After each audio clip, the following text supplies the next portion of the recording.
What are we gonna do today? Well, I've got this piece of cedar. It's not really cedar, it's Ashe Juniper. And it grows all kinds of funky, you can see over here. So what did I do with all that funk? Well, I painted it with iridescent white acrylic. I did that last night. Just painted the voids so that it would hopefully accent the resin.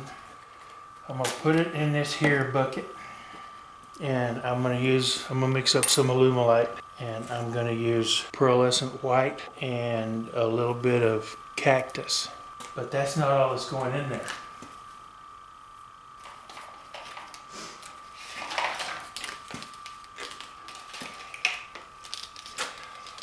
These straps came around my boxes on my new Powermatic 2014. So I'm gonna sand these up a little bit. I've already done this one.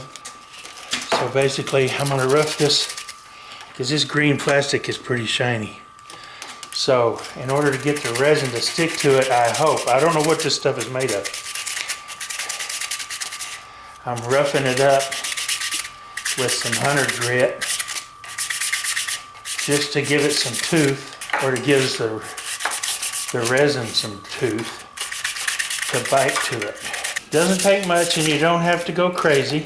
Just rough it up a little bit so that it's not so glossy. Now I'll wipe it down with DNA, wipe these down with DNA to make sure I get any oils off, and then I'll just start kind of weaving them in there. When I get this figured out, I'll come back. Okay, I stuck these two pieces down in the deepest part of this one crevice and put some thick super glue in there. And it's going to take several hours for that to dry, so, you know, it is what it is. I'll let this dry for a few hours, and then we'll come back and revisit. It's not like I got other stuff going, so this is basically just a sit and wait. Okay, let's see what we can do.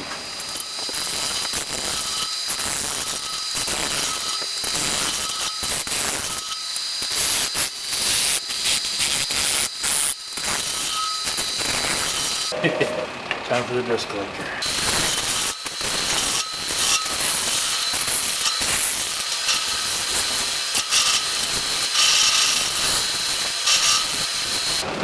Sometimes just because you have an idea don't mean it's a good one. The green, I'm not sure that's going to work either. We'll see. I'm probably going to have some filling and stuff to do. It's a round dish. Now I'm going to flatten the top and the bottom.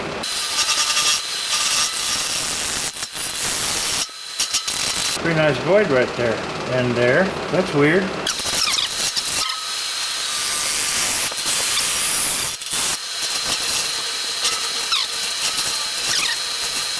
There's a lot of big voids in the bottom. If I take it out past the voids, then I lose a lot.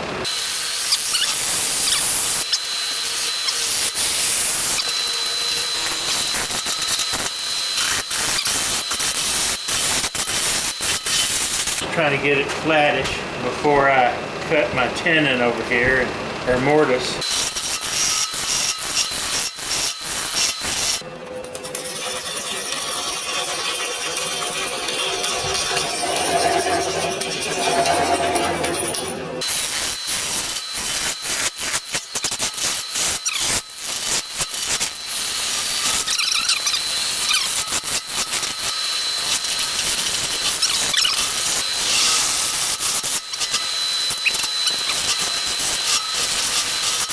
You know, that 40/40 grind may be really good for wood, but I don't think it likes resin.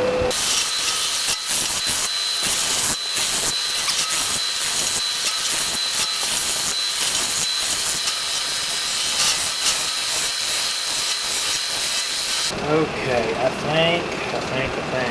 Pretty much have the shape on. I think I've got the shape on here. Man, I'm gonna have a lot of filling and fixing to do on this. Let's pull this back and cut the mortise, and then turn it around and put her in the shut.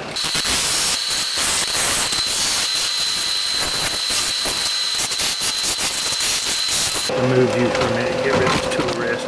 Mucho bettero.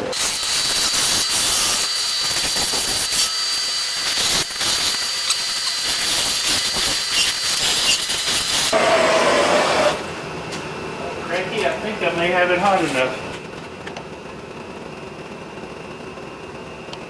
Mine don't scream, thinking I probably ought to fill these before I turn this over.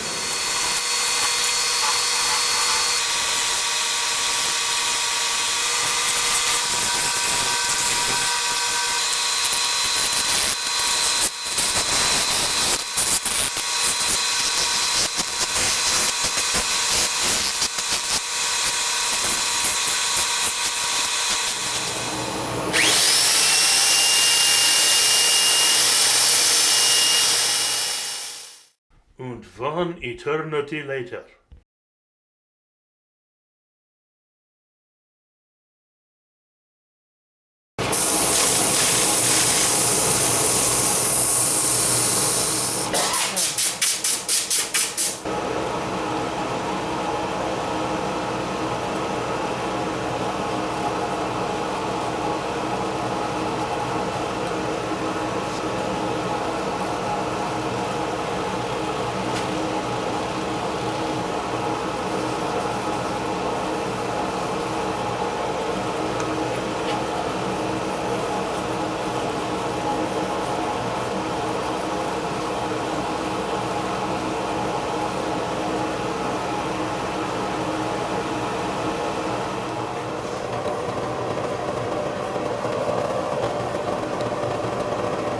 Give you some idea what it's going to look like. Alrighty, let's turn it around, mount it in the chuck, in the mortise.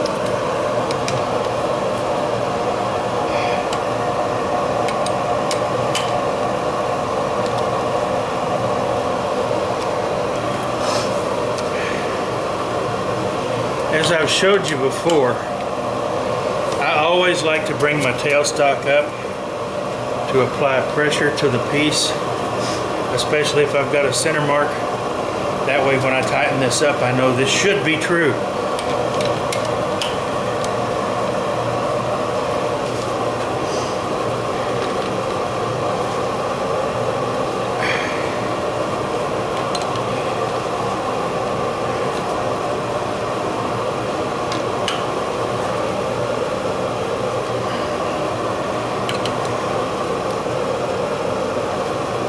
That should be tight enough.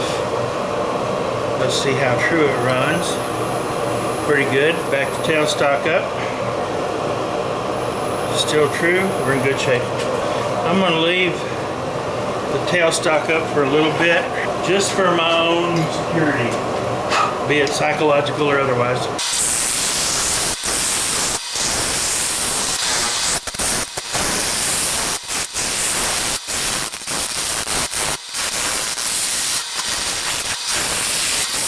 Well, I've been informed that lunch is done, so I'll come back after I grab me a bite to eat. Alright, since this is end grain and it's juniper, I'm going to switch to my 3/8 40/40 grind.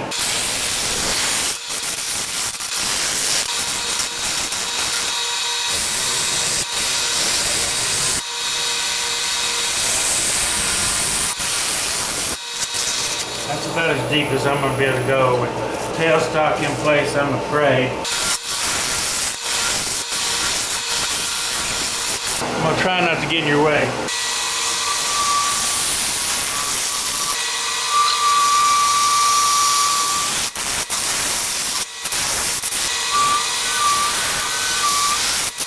When it gets down into the transition area, it gets kind of ugly, but I'll get through that. This is actually looking pretty good. I don't think I want to go much thinner than that.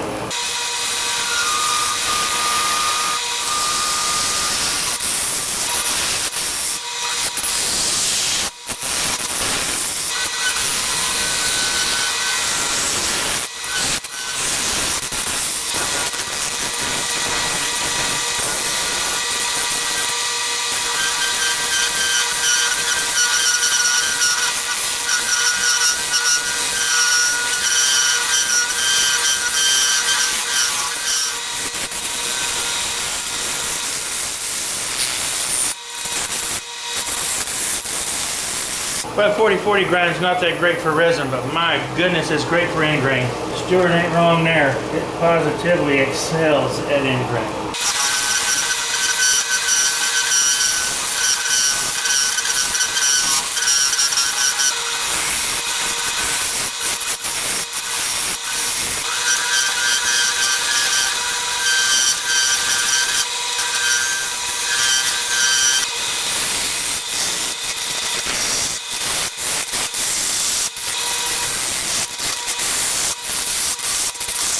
Yeah, I about reached the end of my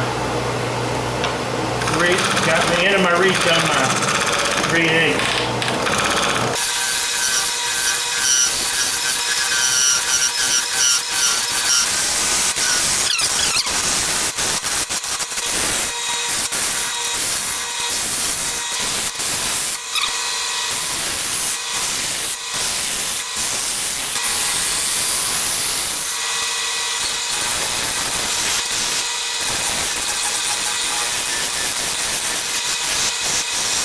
I don't want to go any deeper than this whatsoever. This is perfect.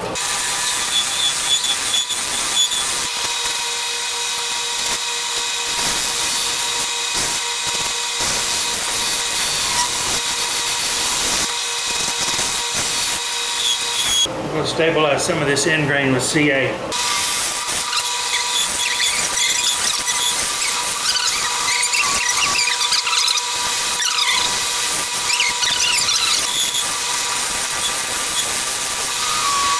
I've got some voids and pockets in here that I need to fill with epoxy. That means I won't be back to this till tomorrow.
Well, it's different anyway.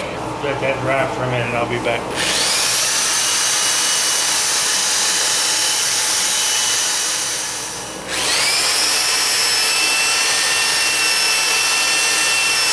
Well, stupid me, I thought I hit record. Apparently I didn't. I turned it around, got rid of my mortise, sanded it up.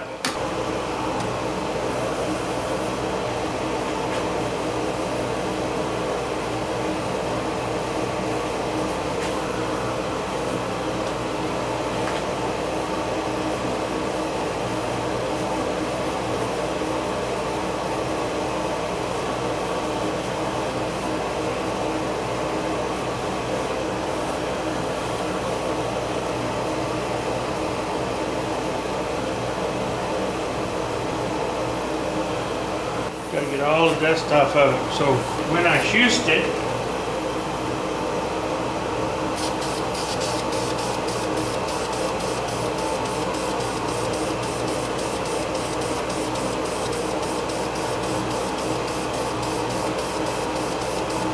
let that dry about a half hour and we'll come back. I'll hit it again if I need to, and then we'll take it to the turntable and spray the rest of it. Okay, I turned it around. I've got the first coat on the inside. So here it is. Ashe Juniper on the inside. My logo's burning the bottom. It's pretty. Those straps, the green one I didn't expect to give me any trouble, and it did. The white one I did expect to give me trouble, and it didn't. Somebody said it looks like seaweed that I cast. Anyway, regardless of what you think, I mean, or what you think it looks like, it looks cool. I really like some of the swirl that's in it. It's pretty cool looking.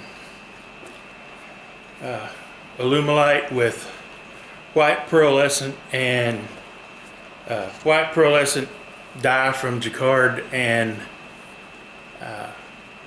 cactus green mica powder. So thanks for watching. I really appreciate it. I really do. You saw me use Star Bond on the cracks on this. Click my Star Bond affiliate link down below and you'll get a discount. I really appreciate your watching. I really do. That's why I do things like this. Please like, share. I mean, do all that social media stuff. Subscribe if you wish. Share that with people you think might like it. You can go to my website, which is right here, and buy t-shirts, caps, coffee mugs, my turnings, some of my turnings anyway, most of them, pins. And I really, really appreciate it. Honest, I really do. I'm doing this for you. So what's up next? I honestly have no clue. I have nothing on the drawing board, but rest assured I'll come up with something. Y'all stay safe, be careful, appreciate one another, and y'all come back.